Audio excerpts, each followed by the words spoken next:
पहले एपिसोड की शुरुआत में हम ईमान नाम के एक लड़के को हॉस्पिटल के बेड पर देखते हैं जिसकी आंखें बंद थी। फिर सीन शिफ्ट होता है और हम ईमान को बिंटेक नाम के एक बैंक में जाते हुए देखते हैं। ईमान बैंक में रॉबरी करने के इरादे से गया था। बैंक में जाने के कुछ देर बाद वो वहाँ खड़े सिक्योरिटी गार्ड के गले पर चाकू अड़ा देता है। फिर मशीन गन निकाल कर हवा में फायर करता है जिससे बैंक के स्टाफ और कस्टमर डर कर चिल्लाने लगते हैं। तब ईमान सबको जमीन पर लेटने कहता है, लेकिन बैंक स्टाफ की एक लेडी काक चुपके से अलार्म का बटन दबाने की कोशिश कर रही थी जिसे ईमान ने देख लिया था। वो जल्दी से काक के पास जाता है और उस पर गन तान कर उसे बटन दबाने से मना करता है। तब काक ईमान का नाम लेती है, मतलब ईमान और काक एक दूसरे को पहले से जानते थे। तभी वहाँ सिक्योरिटी गार्ड आता है और मशीन गन से ईमान पर फायर करता है। ईमान खुद को बचाने काउंटर के पीछे कूदता है। कुछ देर बाद फायरिंग बंद होती है क्योंकि गार्ड अपनी मशीन गन लोड करने में लगा था। तभी ईमान जल्दी से उठकर गार्ड की तरफ अपनी मशीन गन पॉइंट करता है, लेकिन तभी सीरीज फ्लैशबैक में जाती है और हम वही बैंक देखते हैं जिसके कैश काउंटर पर ईमान बैठा था। मतलब ईमान उसी बैंक में टेलर का जॉब करता था। हमें आगे पता चलता है ईमान बैंक में पिछले 2 साल से काम कर रहा है, लेकिन अब तक उसका प्रमोशन नहीं हुआ। ईमान को बैंक में कैश हैंडलिंग, अकाउंट ओपनिंग और विड्रॉल जैसे बहुत सारे काम दिए गए थे, लेकिन उसकी सैलरी सिर्फ 2000 रूपए ही थी क्योंकि उसके पास ग्रेजुएशन की डिग्री नहीं थी। एक दिन ईमान के काउंटर पर एक बूढ़ी औरत 1 सेंट के बहुत सारे कॉइन लेकर आती है। उसे वो कॉइन अकाउंट में डिपॉजिट करवाने थे, लेकिन ईमान कहता है कि वो 1 सेंट के कॉइन एक्सेप्ट नहीं करते। तब वो लेडी ईमान को भला बुरा बोलने लगती है। ईमान कहता है कोई भी बैंक इतना पागल नहीं जो इन कॉइन्स को गिनने में अपना समय बर्बाद करे। तब वहाँ बैंक का मैनेजर रेड्जा आता है। वो बूढ़ी औरत रेड्जा से ईमान की कंप्लेन करती है। रेड्जा ईमान के पास आकर उस पर बहुत चिल्लाता है और उस औरत से माफी मांगने भी कहता है। तब ईमान को बहुत बुरा लग रहा था, फिर भी ईमान उस बूढ़ी औरत से माफी मांगता है। आगे हम देखते हैं ईमान लंच टाइम में एक ईटन नाम की लड़की के पास जाता है जो उसके बचपन की फ्रेंड थी और बिंटेक बैंक की साइबर सिक्योरिटी की हेड भी थी।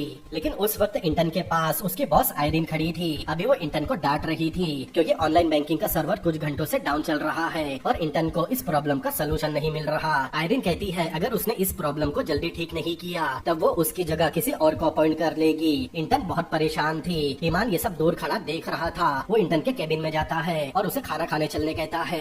दरअसल ईमान इंटन को पसंद करता था, लेकिन उसे बोलने से डरता था। उसे इंटन के साथ टाइम स्पेंड करना पसंद था, इसीलिए वो रोज लंच के टाइम उसके पास आ जाता। ईमान जैसे ही इंटन के केबिन में जाता है, इंटन उसे प्रॉब्लम ठीक करने अपने पास बुलाती है। इंटन बताती है कि उसके कंप्यूटर में एक रैनसमवेयर नाम का वायरस आ गया है। दरअसल उसका सर्वर किसी ने हैक कर लिया था और साथ में एक वार्निंग भी भेजी थी जिसमें लिखा था 2:30 बजे से पहले उसे 30 मिलियन के बिटकॉइन चाहिए, वरना वो सबको बता देगा कि बिंटेक बैंक का सिस्टम कभी भी हैक हो सकता है और ये सारे कस्टमर के लिए बहुत रिस्की है। हैकर ने अपना नाम डिजिटल कर्मा बताया था। इंटन बताती है इसी हैकर ने पिछले महीने किसी दूसरे बैंक पर भी इसी तरह अटैक किया था और उस बैंक ने अपना डेटा वापस लेने हैकर को 20 मिलियन पे भी किए थे। फिर इंटन अपने सिस्टम में एंटी मेलवेयर रन करती है, लेकिन उसमें हैकर का भेजा वायरस डिटेक्ट नहीं होता, इसीलिए वो परेशान थी। ईमान को पता था अगर किसी भी मेलवेयर का कोड पता चल जाए तब उसे आसानी से डिटेक्ट करके खत्म किया जा सकता है और वो इंटन का सिस्टम देखने के बाद समझ गया था कि हैकर ने रैनसमवेयर कोड को एक ऑर्डिनरी फाइल की शक्ल में भेजा होगा ताकि वो लोगों के सामने रहे, लेकिन किसी का ध्यान उस कोड पर न जाए। इसीलिए ईमान यूपीएस स्क्रीन एक्टिवेट करता है, जिसकी वजह से उस दिन सिस्टम में जितने भी मॉडिफिकेशन हुए हैं वो सब अपने आप रिमूव हो जाते हैं। हैकर ने भी रैनसमवेयर को मॉडिफाई करके एक ऑर्डिनरी फाइल की शक्ल में भेजा था।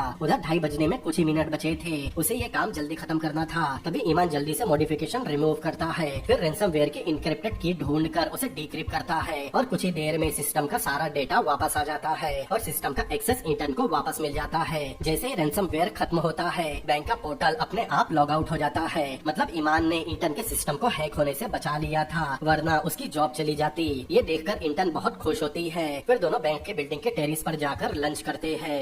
आगे हम देखते हैं ईमान शाम में बैंक से अपने घर आता है, लेकिन उसका पेट अचानक खराब हो गया था। वो भागते हुए फ्लैट में जाता है। फ्लैट के अंदर जाते ही उसे बहुत सारे बॉक्सेस दिखाई देते हैं, लेकिन वो बॉक्स पर ध्यान नहीं देता। वॉशरूम से फ्री होने के बाद ईमान अपने फादर से उन बॉक्सेस के बारे में पूछता है। उसके फादर बताते हैं कि उन बॉक्स में ब्लैक क्यूमिन पिल्स है। ब्लैक क्यूमिन पिल्स एक मेडिसिन है जो पेट की खराबी और बॉडी के इम्यून सिस्टम के लिए खाई जाती है।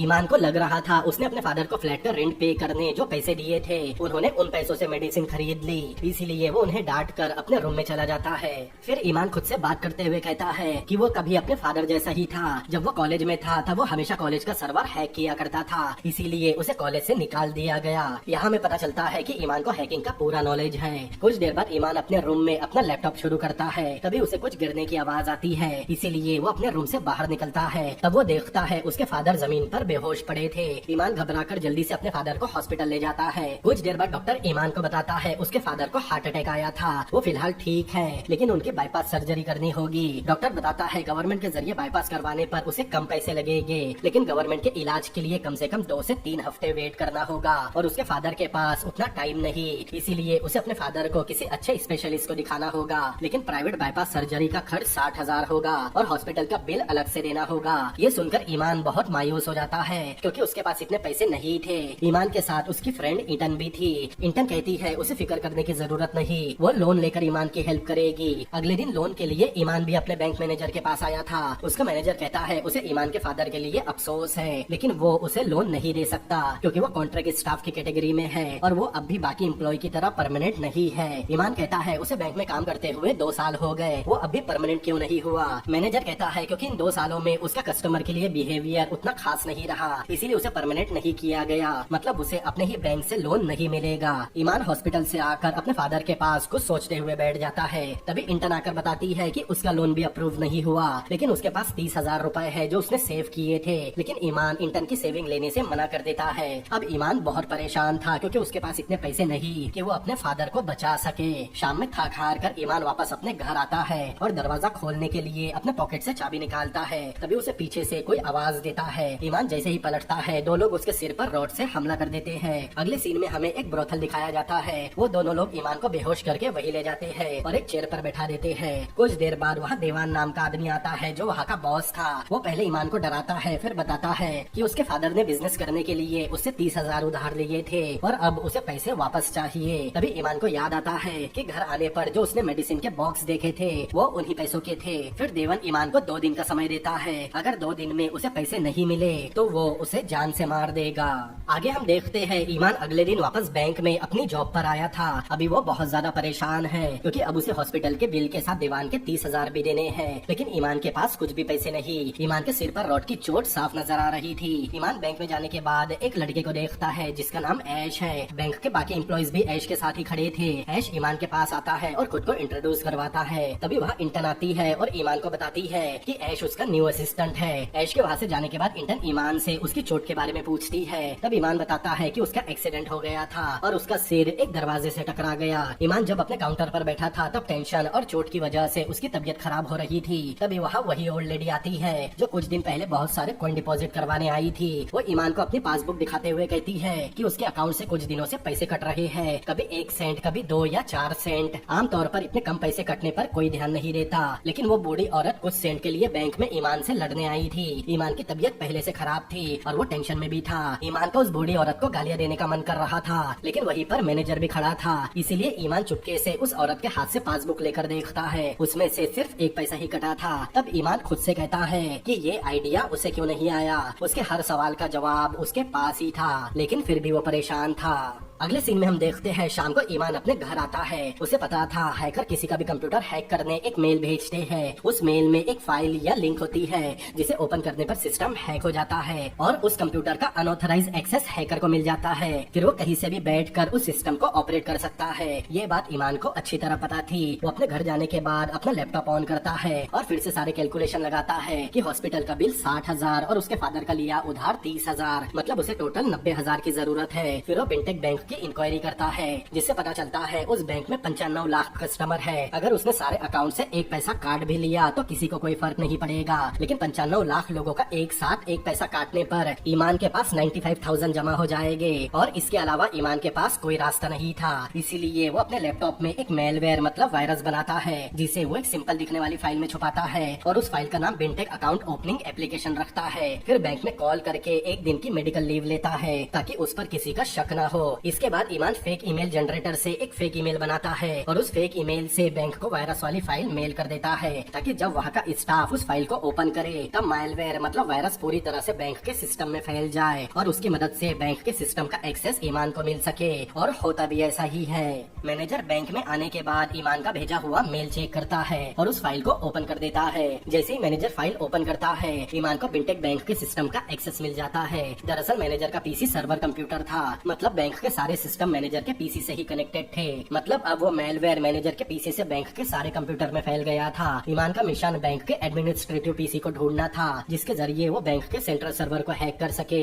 ईमान को पता था वायरस के एडमिन पीसी में पहुंचते ही एडमिन पीसी हैंग हो जाएगा, जिसे ठीक करने के लिए वो इंटर्न को बुलाएंगे। फिर इंटर्न एडमिन पीसी को रिबूट करेगी और उसमें फिर से आईडी पासवर्ड डालेगी। तब वो आईडी पासवर्ड ईमान को पता चल जाएगा, जिससे वो बैंक के सेंट्रल सर्वर में पहुंचेगा। ईमान जानता था हर बैंक में एक सर्वर रूम होता है, जिसमें बैंक और कस्टमर के बीच के हर ट्रांजैक्शन की पूरी डिटेल और ऑपरेशंस होते हैं। दरअसल हर बैंक में एक कलेक्शन अकाउंट होता है, जिसमें सभी कस्टमर का service charge, GST, credit card payment, transfer fees और ऐसे बहुत सारे चार्जेस जमा होते हैं। ईमान 95 लाख अकाउंट में से 1 पैसा सर्विस चार्ज के तौर पर काट लेता है, जिसका अमाउंट 95,000 होता है। फिर उन पैसों को बैंक के कलेक्शन अकाउंट में जमा करता है। इसके बाद ईमान बैंक के डोरमेंट या इनएक्टिव अकाउंट ढूंढता है। तब उसे गुंडो इंटरप्राइजेस के नाम का एक अकाउंट मिलता है, जो 10 साल से इनएक्टिव था। ईमान उन 95,000 को गुंडो इंटरप्राइजेस के अकाउंट में ट्रांसफर करता है। अब ईमान उन 95,000 से अपनी सारी परेशानियां खत्म कर सकता था, इसीलिए वो खुशी से नाचने लगता है। तभी उसे किसी के दरवाजे खटखटाने की आवाज आती है। वो देवन के लोग थे, जिसे ईमान को 2 दिन में 30,000 वापस करने थे। वो अपने पैसे लेने आए थे। ईमान समझ गया था ये वही लोग हैं, इसीलिए वो दरवाजा नहीं खोलता और अपना लैपटॉप उठाकर घर की खिड़की से भागने लगता है। वो लोग दरवाजा तोड़कर अंदर आ जाते हैं। उन्होंने ईमान को भागते हुए देख लिया था। ईमान जल्दी से बाहर निकलकर अपनी बाइक के पास जाता है, ताकि वो उनसे दूर भाग सके, लेकिन वो बाइक की चाबी घर में ही भूल गया था, इसीलिए उसे वैसा ही भागना पड़ता है। वो लोग ईमान को पकड़ने उसका पीछा कर रहे थे। भागते हुए ईमान को एक कार दिखाई देती है। वो टैक्सी समझकर उसमें बैठ जाता है और बिंटेक बैंक चलने कहता है, लेकिन ड्राइवर कहता है ये टैक्सी नहीं कैब है, इसीलिए उसे पहले अपने मोबाइल ऐप से कैब बुक करनी होगी। तब ईमान उसे कुछ पैसे देता है और जल्दी गाड़ी चलाने कहता है। ड्राइवर ने भी उन लोगों को ईमान के पीछे आते हुए देख लिया था, इसीलिए वो जल्दी से गाड़ी भगाता है। कुछ दूर चलने के बाद ईमान देखता है वो लोग अपनी बाइक से उसका पीछा कर रहे हैं। ये देखकर ड्राइवर कार को और तेजी से चलाता है। तब ईमान सोचता है कि वो 95,000 को विड्रॉल कैसे करेगा, क्योंकि अगर उसने डायरेक्ट अपने अकाउंट में ट्रांसफर करके विड्रॉल किया तो वो फंस जाएगा और एटीएम से विड्रॉल नहीं कर सकता, क्योंकि उसमें लिमिट सेट होती है। इसीलिए उसे बैंक जाकर गुंडो इंटरप्राइजेस अकाउंट से कैश विड्रॉल करना होगा। फिर ईमान अपना लैपटॉप निकालता है और गुंडो इंटरप्राइजेस की मेल आईडी से बिंटेक बैंक की दूसरी ब्रांच को मेल करके बताता है कि गुंडो इंटरप्राइजेस का एक एम्प्लॉय कैश लेने बैंक पहुंच रहा है। फिर ईमान बैंक में कॉल करता है और वहाँ के मैनेजर को बताता है कि वो गुंडो इंटरप्राइजेस से बोल रहा है। उसका नाम मामू है। उसके बॉस ने उसे बैंक से कैश लेने भेजा है। इसके बाद ईमान किसी तरह उनसे बचते हुए बैंक पहुंचता है। बैंक में जाने के बाद वो मैनेजर के पास जाता है। मैनेजर ने पहले ही 95,000 विड्रॉल करके रखे थे। ईमान मैनेजर को बताता है कि वो ही मामू है। तब मैनेजर उसे आईडी दिखाने कहता है, लेकिन ईमान कहता है कि वो जल्दबाजी में आईडी लाना भूल गया, लेकिन उसके फोन में आईडी का फोटो है। दरअसल ईमान ने पहले ही मामू नाम की आईडी अपने फोन में बनाकर रखी थी। तब मैनेजर उसे पैसे दे देता है। ईमान पैसे लेकर बैंक से निकल रहा था, तभी वो लोग भी बैंक पहुँचते हैं और कैब ड्राइवर से झगड़ा करने लगते हैं। ईमान जल्दी से बाहर जाता है और उनके 30,000 उन्हें दे देता है। तब वो लोग वहाँ से चले जाते हैं और ईमान चैन की सांस लेता है। आगे हम देखते हैं ईमान बचे हुए पैसों से अपने फादर की बाईपास सर्जरी करवाता है। अगले दिन ईमान अपने जॉब पर बिना किसी टेंशन से पूरे कॉन्फिडेंट के साथ जाता है। वो हमेशा की तरह इंटर्न के लिए उसके केबिन की तरफ लंच करने जा रहा था। तब ईमान देखता है इंटर्न के केबिन में पहले से उसका असिस्टेंट ऐश था। इंटर्न उसके साथ कॉफी पी रही थी। तब ईमान बिना इंटर्न से मिले वहाँ से चला जाता है। बैंक से अपना काम खत्म करके ईमान अपने फादर के पास हॉस्पिटल जाता है। उसके फादर की सर्जरी हो चुकी थी। वो अपने फादर के पास खड़ा होकर सोच रहा था कि उसने जो किया वो गलत है, लेकिन उसे अपने फादर की जान बचाने के लिए ऐसा करना ही पड़ा। फिर सीन अचानक शिफ्ट होता है और हम बिंटेक बैंक के बैंक मैनेजर रेडजा मतलब ईमान के बॉस को देखते हैं, जो बहुत ज्यादा जख्मी था और जमीन पर घुटनों पर बैठा अपनी जान की भीख मांग रहा था। किसी ने उसके सिर पर गन तान रखी थी। मैनेजर बहुत रोता है और कहता है कि उससे गलती हो गई और अब वो ऐसा बिल्कुल भी नहीं करेगा, लेकिन वो आदमी उसे शूट कर देता है और बिंटेक बैंक के मैनेजर की मौत हो जाती है। जिस आदमी ने मैनेजर को मारा था उसका चेहरा दिखाया नहीं जाता और यहाँ पहला एपिसोड खत्म होता है। अगले एपिसोड में हम देखते हैं ईमान बैंक के सर्वर रूम में है और उसे कॉइन गिरने की आवाजें आ रही है। ईमान जब उस जगह पर जाकर देखता है तब वहाँ उसे वो खुद दिखाई देता है, जो नीचे पड़े बहुत सारे कॉइन उठाकर अपने पेट में डाल रहा था। तब ईमान खुद से कहता है है कि उसने बैंक में जरूरत से ज्यादा चोरी कर ली। ये देखकर ईमान डर गया था। तभी उसकी नींद खुलती है, मतलब वो सपना देख रहा था। उस वक्त वो अपने फादर के साथ हॉस्पिटल में था। अगले सीन में हम देखते हैं इंटन और ऐश आयरन को बताते हैं कि उन पर डिजिटल कर्मा नाम के एक हैकर ने अटैक किया था, लेकिन अब सब ठीक है और ऐसा दोबारा नहीं होगा क्योंकि उसने एंटीवायरस को अपडेट कर लिया है। तब ऐश कहता है कि उन्हें ये बात पुलिस को बतानी चाहिए क्योंकि उनके बैंक का डेटा हैक होते होते बचा है। तब आयरन कहती है वो इस बात को बाहर नहीं ला सकते वरना उनके कस्टमर पैनिक हो जाएंगे और इस बैंक से अपना अकाउंट क्लोज भी करवा सकते हैं। ऐश बताता है पिछले साल मिलिट्री बैंक को डिजिटल कर्मा नाम के इसी हैकर ने हैक किया था और सारा डेटा वापस करने के बदले 20 मिलियन की फिरौती भी ली थी। आयरन कहती है वो उन्हें हैकर नहीं टेररिस्ट मानती है क्योंकि हैकर्स हमेशा दूसरों को नुकसान पहुंचाते हैं। कुछ देर बाद इंटन और ऐश आयरन के केबिन से बात करते हुए बाहर निकलते हैं। तब वो लोग देखते हैं कि बैंक का स्टाफ टीवी में कुछ देख रहा है और उन सबके चेहरे पर डर है। दरअसल वो टीवी में अपने मैनेजर रेड्जा की मौत की न्यूज देख रहे थे जिसे एक रात पहले किसी ने गोली मार दी। ये न्यूज देखकर बैंक स्टाफ को यकीन नहीं हो रहा था। ईमान भी बैंक के बाकी स्टाफ के साथ ये न्यूज देख रहा था। तब उसे अपना सपना याद आता है जो उसने पिछली रात देखा था। तब वहाँ वैन ज़ायरो नाम का एक चीफ सिक्योरिटी ऑफिसर अपनी टीम के साथ आता है। वैन पहले पुलिस में था, वो बड़े बड़े मिनिस्टर और वीआईपीज़ को प्रोटेक्शन देने की ड्यूटी पर था, लेकिन अब वो एक चीफ सिक्योरिटी ऑफिसर है। वैन बैंक स्टाफ को बताता है वो रेड्जा की मौत की इन्वेस्टिगेशन करने आया है और इन्वेस्टिगेशन खत्म होने तक कोई भी अपने घर नहीं जा सकता। ये सुनकर ईमान डर जाता है क्योंकि कुछ दिन पहले ईमान ने बैंक में एक फ्रॉड किया था। अगर इन्वेस्टिगेशन के दौरान उसका फ्रॉड पकड़ा गया तब रेड्जा के खून का शक भी उस पर ही जाएगा जिसका ईमान से कोई कनेक्शन नहीं। ईमान को पता था अगर पुलिस ने रेड्जा के कंप्यूटर को चेक किया तो उन्हें ईमान का मेल मिल जाएगा जिसमें उसने मेलवेयर मतलब वायरस भेजा था। अगर उसे बचना है तो उसे वो मेल डिलीट करना होगा, लेकिन उसका लैपटॉप घर पर है और वो इन्वेस्टिगेशन खत्म होने तक बैंक से बाहर नहीं निकल सकता। लेकिन उसे पता है अगर वो किसी तरह सर्वर रूम में पहुंच गया तो वो उस मेल और मेलवेयर वाली फाइल को डिलीट कर सकता है। लेकिन सर्वर रूम बैंक की बिल्डिंग के 4th फ्लोर पर था और सर्वर रूम में बैंक का कोई भी स्टाफ नहीं जा सकता। सर्वर रूम में जाने का एक्सेस सिक्योरिटी डिपार्टमेंट के बस कुछ ही लोगों के पास था। यहाँ तक जो लिफ्ट 4थे फ्लोर पर जाती थी वो भी उन्हीं लोगों के थंबप्रिंट से चलती है जिन्हें सर्वर रूम में जाने का एक्सेस मिला हुआ है। मतलब ईमान का सर्वर रूम में जाना लगभग नामुमकिन था। उसकी तबीयत थोड़ी खराब हो जाती है और वो वॉमिटिंग करने वॉशरूम में जाता है। तभी वहाँ साइबर सिक्योरिटी का एक एम्प्लॉय आता है जिसका नाम शेमत था। शेमत वॉशरूम में बेसिन के पास अपना फोन रखकर टॉयलेट में चला जाता है क्योंकि उसका पेट खराब हो गया था। शेमत के टॉयलेट में जाते ही उसके फोन पर किसी का कॉल आ रहा था। तब ईमान का ध्यान शेमत के फोन पर जाता है। फोन हाथ में लेने पर उसे दिखाई देता है शेमत के फोन पर उसके बहुत सारे उंगलियों के निशान है। दरअसल शेमत साइबर सिक्योरिटी का एम्प्लॉय था, इसीलिए उसके पास सर्वर रूम वाले फ्लोर पर जाने वाली लिफ्ट का एक्सेस है। इसीलिए ईमान उसके फोन का स्क्रीन गार्ड निकाल देता है क्योंकि स्क्रीन गार्ड पर शेमत के फिंगरप्रिंट थे। मतलब अब वो 4थे फ्लोर पर जाने वाली लिफ्ट में जा सकता था, लेकिन ईमान का उस लिफ्ट में जाना मना है क्योंकि वो नॉर्मल स्टाफ था। इसीलिए वो जल्दी से हाउसकीपिंग वाले रूम में जाकर हाउसकीपिंग के कपड़े पहनता है और हाउसकीपर का सामान लेकर वहाँ से निकलता है और जल्दी से उस लिफ्ट के पास जाता है। लिफ्ट में जाने के बाद ईमान वही स्क्रीन गार्ड निकाल कर लिफ्ट के सेंसर पर लगाता है। तभी वहाँ बैंक का एक आदमी फोन पर बात करते हुए आ जाता है जिसे देखकर ईमान बहुत डर गया था। वो जल्दी से लिफ्ट का दरवाजा बंद करने के लिए स्क्रीन गार्ड को सेंसर पर लगाता है, लेकिन पहली बार में सेंसर स्क्रीन गार्ड के फिंगरप्रिंट को कैच नहीं करता। तब ईमान जल्दी से स्क्रीन गार्ड पर फूंक कर उसे थोड़ा साफ करता है और जल्दी से सेंसर पर लगाता है। तब सेंसर स्क्रीन गार्ड पर छपे शेमत के फिंगरप्रिंट कैच कर लेता है और लिफ्ट स्टार्ट हो जाती है। ऊपर जाने के बाद वो पहले एडमिन पीसी रूम में जाता है क्योंकि सर्वर रूम में जाने के लिए उसे पहले एक्सेस कार्ड प्रिंट करना होगा, तभी वो सर्वर रूम में इंटर कर सकेगा। और सारे एक्सेस कार्ड एडमिन रूम में ही प्रिंट होते हैं। एडमिन रूम में जाने के लिए भी एक्सेस की जरूरत थी, इसीलिए वो फिर से स्क्रीन गार्ड का इस्तेमाल करता है और एडमिन पीसी रूम में जाता है। एडमिन रूम में जाने के बाद ईमान बैंक के एडमिन कंप्यूटर पर सबसे पहले सारे सीसीटीवी फुटेज डिलीट करता है क्योंकि वो अपने काउंटर से वॉशरूम तक और वहाँ से हाउसकीपिंग रूम तक सीसीटीवी में आ चुका था, इसीलिए पहले ईमान फुटेज डिलीट करता है। इसके बाद वो बैंक के सारे सीसीटीवी 15 मिनट के लिए बंद कर देता है ताकि वो वहाँ से अपने काउंटर तक जा सके। अब उसे सारे काम खत्म करके 15 मिनट में अपने काउंटर पर वापस आना होगा। अगर उसे 15 मिनट से ज्यादा टाइम लगा तो सारे सीसीटीवी शुरू हो जाएंगे और सबको वो सीसीटीवी फुटेज में दिखने लगेगा। इसीलिए ईमान अपनी वॉच में टाइम सेट करता है। इसके बाद वो एडमिन पीसी में बैंक स्टाफ के उन लोगों की लिस्ट चेक करता है जिनके पास सर्वर रूम में जाने का एक्सेस है। तब उसे लिफ्ट में इंटर्न के असिस्टेंट ऐश का नाम भी दिखाई देता है। ईमान तुरंत ऐश के नाम का एक्सेस कार्ड प्रिंट करता है ताकि अगर कुछ भी गड़बड़ हो जाए तो सारा शक ऐश पर ही जाएगा।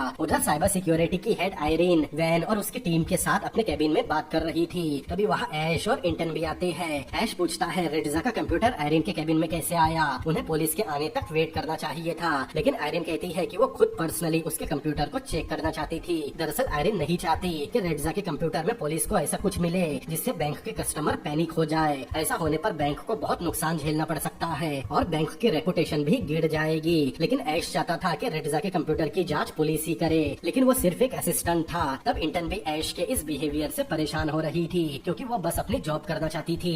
तभी वैन किसी से फोन पर बात करता है, फिर इंटर्न और ऐश को अपने साथ चलने कहता है। उधर ईमान एक्सेस कार्ड बनाकर जल्दी से एडमिन रूम से सर्वर रूम की तरफ जाने निकलता है। अब उसके पास सिर्फ 11 मिनट बचे थे। ईमान जैसे ही सर्वर रूम की लिफ्ट की तरफ जाता है, उसे पता चलता है कि लिफ्ट पहले से ऊपर आ रही है, मतलब लिफ्ट में कोई है। लिफ्ट का दरवाजा खुलते ही ईमान पकड़ा जाएगा। लिफ्ट का दरवाजा खुलने पर साइबर सिक्योरिटी स्टाफ की एक लड़की बाहर निकलती है, लेकिन तब तक ईमान लिफ्ट के पास बने एक रूम में छुप गया था। लेकिन लड़की रूम का दरवाजा बंद होने की आवाज सुन लेती है। वो चेक करने रूम की तरफ आ रही थी, लेकिन दरवाजे के पास आने के बाद वो लड़की वापस पलटकर दूसरे रूम में चली जाती है और ईमान बाल बाल बच जाता है। उधर वैन इंटर्न और ऐश को सीसीटीवी रूम में ले जाता है क्योंकि सारे सीसीटीवी एक साथ ऑफलाइन हो गए, जो ईमान नहीं किया था। इंटर्न बताती है कि सिस्टम अपग्रेड हुआ है, लेकिन वो लोग हमेशा बैंक के वर्किंग आवर खत्म होने के बाद ही अपग्रेड करते हैं, काम के बीच कभी अपग्रेड नहीं किया जाता। ऐश को लग रहा था बैंक के सिस्टम को किसी ने हैक कर लिया है, लेकिन इंटर्न कहती है अब हैकर उनका सिस्टम हैक नहीं कर सकता। वैन कहता है फिर भी उन्हें एक बार चेक कर लेना चाहिए। इंटर्न कहती है उन्होंने अभी अभी फायरवॉल सिस्टम अपग्रेड किया है, इसीलिए अब जो भी बाहर से हैक करने की कोशिश करेगा उन्हें पता चल जाएगा। लेकिन ऐश कहता है हैकर बैंक का कोई एम्प्लॉय भी हो सकता है जिसे हैकिंग और कोडिंग की नॉलेज हो। अरे इस ऐश को तो बैंक में नहीं वैन की टीम में होना चाहिए था। खैर उधर ईमान भी 4th फ्लोर पर पहुंच गया था। वो जल्दी से सर्वर रूम में ऐश के बनाए एक्सेस कार्ड का इस्तेमाल करके अंदर जाता है। अंदर जाने के बाद ईमान देखता है सर्वर रूम में बहुत बड़ी बड़ी सर्वर मशीन्स है। अब उसे ढूंढना होगा कि उसका भेजा मेलवेयर मतलब वायरस कौन से सर्वर मशीन में है। अब उसके पास सिर्फ 9 मिनट बचे थे। वो एक एक करके सारी मशीन चेक कर रहा था। तब उसे एक कंप्यूटर सर्वर मशीन से अटैच मिलता है, जिससे पता चल जाएगा कि कौन से सर्वर में मेलवेयर है। इसीलिए वो मेलवेयर मतलब वायरस ढूंढकर उसे डिलीट करने में लग जाता है। उधर इंटर्न को एक कॉल आता है कि ऊपर एडमिन पीसी रूम का फायरवॉल सिस्टम किसी ने अपग्रेड किया है। तब वो लोग जल्दी से एडमिन रूम में जाते हैं। सिस्टम में देखने के बाद ये पता चलता है कि किसी ने प्रिंटर का इस्तेमाल किया है। ईमान ने ही एक्सेस कार्ड प्रिंट करने प्रिंटर का इस्तेमाल किया था। तभी वैन के मोबाइल पर मैसेज आता है कि ऐश ने कुछ देर पहले सर्वर रूम में एंट्री ली है, लेकिन ऐश वैन के सामने ही खड़ा था। वैन ऐश से उसकी आईडी के बारे में पूछता है। तब ऐश अपनी आईडी दिखाता है। वैन को लग रहा था ये सब ऐश ने ही किया है, इसीलिए वो ऐश को अपनी हिरासत में लेने कहता है। तब इंटर्न वैन को रोक कर बताती है कि सुबह से ऐश उसके ही साथ है, वो कहीं नहीं गया। तब वैन एडमिन रूम में मौजूद सभी लोगों को बाहर निकलने से मना करता है। ये कहकर वैन सर्वर रूम चेक करने जाता है। सिस्टम में चेक करने पर इंटर्न को पता चलता है कि किसी ने ऐश के नाम का एक्सेस कार्ड प्रिंट किया है। इंटर्न कहती है कोई है जो उसे और उसकी टीम को फंसाना चाहता है, क्योंकि उसे पता है सर्वर रूम का एक्सेस सिर्फ उनके ही पास है। उधर ईमान ने सर्वर में भेजा अपना मेलवेयर मतलब वायरस ढूंढ लिया था, लेकिन तब तक वैन भी सर्वर रूम में पहुंच गया था। ईमान को पता चल गया था कि सर्वर रूम में कोई आया है, इसीलिए वो जल्दी से अपनी मेलवेयर फाइल को डिलीट करने का प्रोसेस शुरू करता है और वहीं पर छुप जाता है। वैन एक सर्वर मशीन के पीछे चेक करता है, लेकिन तब तक ईमान जल्दी से भागकर सर्वर रूम के बाहर निकल गया था। लेकिन वैन को भी पता चल गया था कि सर्वर रूम से कोई भागा है, इसीलिए वो जल्दी से भागकर सर्वर रूम से बाहर निकलता है। लेकिन तब तक ईमान सीढ़ियों से नीचे उतर चुका था। वैन तुरंत अपनी टीम को बैंक के सारे एग्जिट कवर करने कहता है, ताकि कोई भी भागकर बैंक से बाहर ना जा सके। नीचे उतरने के बाद ईमान शेमत का स्क्रीन गार्ड हाथ में लेकर जल्दी से हाउसकीपिंग रूम की तरफ कपड़े चेंज करने जा रहा था। लेकिन तभी उससे वैन की टीम का एक आदमी टकरा जाता है। ईमान उसे सॉरी बोलकर वहाँ से जाने लगता है, लेकिन तभी वो आदमी ईमान को आवाज लगाता है। ईमान रुकता है, लेकिन उसे पता चलता है टकराने की वजह से उसके हाथ से स्क्रीन गार्ड गिर गया था। ईमान बहुत डर गया था। वो सोचने लगता है अगर वो सरेंडर करेगा तो उसे 10 साल की सजा होगी। मतलब उसने पूरी तरह मान लिया था कि अब वो फंस चुका है। लेकिन तभी वो आदमी स्क्रीन गार्ड उठाकर ईमान को लाकर देता है और वहाँ से चला जाता है। तब ईमान चैन की सांस लेता है, फिर जल्दी से हाउसकीपिंग रूम में अपने कपड़े बदलता है। उधर 15 मिनट पूरे हो चुके थे और सीसीटीवी शुरू हो चुका था। लेकिन तब तक ईमान कपड़े बदलकर अपने काउंटर की तरफ जा रहा था। उसे पता था सीसीटीवी शुरू हो चुका है, इसीलिए वो वॉशरूम वाले रास्ते से काउंटर की तरफ जाता है, ताकि सबको यही लगे कि ईमान वॉशरूम में था। उधर वैन अपनी टीम के साथ जल्दी से बैंक के ट्रांजैक्शन वाले एरिया में जाता है और अपनी टीम से सारे काउंटर चेक करने कहता है कि बैंक का स्टाफ अपनी जगह पर है या नहीं। वैन भी सारे काउंटर चेक करते हुए ईमान के काउंटर के पास आया था। ईमान उसे वहाँ नहीं दिखता, लेकिन तभी ईमान नीचे से एक पेन लेकर खड़ा होता है। वो वैन को ऐसा दिखाता है कि उसका पेन नीचे गिर गया था और वो उसे ही ढूंढ रहा था। तब वैन वहाँ से चला जाता है। आगे हम देखते हैं वैन शेमत से पूछता है कि वो 2nd फ्लोर पर क्या कर रहा था। शेमत डरते हुए जवाब देता है वो कहीं नहीं गया, वो काफी देर से अपनी जगह पर ही है। वैन पूछता है अगर वो कहीं नहीं गया तब लिफ्ट में जाने के लिए उसके फिंगरप्रिंट कैसे इस्तेमाल हुए। ईमान ने उसके ही फोन से स्क्रीन गार्ड निकाला था और उसी ने शेमत के फिंगरप्रिंट इस्तेमाल किए थे ताकि दूसरा शख्स शेमत पर ही जाए। लेकिन इंटन शेमत को बचाते हुए कहती है कि शेमत सुबह से अपनी जगह पर ही था। तब वैन कहता है कि सर्वर रूम का एक्सेस सिर्फ इंटन की टीम के पास है, इसीलिए उसे इंटन और उसकी टीम पर शक हो रहा था। तब ऐश कहता है कि सर्वर रूम में जाने का एक्सेस सिर्फ वहाँ की सिक्योरिटी और बैंक के कुछ वाइस प्रेसिडेंट के पास है। वैन कहता है वाइस प्रेसिडेंट को उतना नहीं पता जितना इंटन की टीम जानती है। ऐश पूछता है कि बैंक में ऐसा कोई है जिसे पहले से हैकिंग आती हो। तब इंटन को ईमान का ख्याल आता है क्योंकि उसे ने इंटन के सिस्टम को डिजिटल कर्मा नाम के हैकर से बचाया था। उधर ईमान काउंटर पर खड़ा होकर सोच रहा था कि रेडजा की मौत से उसका कोई लेना देना नहीं, अब वो पूरी तरह से सेफ है, इसीलिए वो खुद को रिलैक्स कर रहा था। तभी वहाँ इंटन आती है और उसे अपने साथ चलने कहती है। इंटन उसे बिल्डिंग की टेरेस पर ले जाती है और अपने लैपटॉप में दिखाती है कि किसी ने सर्वर रूम और एडमिन पीसी हैक किया और उन्हीं के एक्सेस कार्ड से वो सर्वर रूम में इंटर भी हुआ।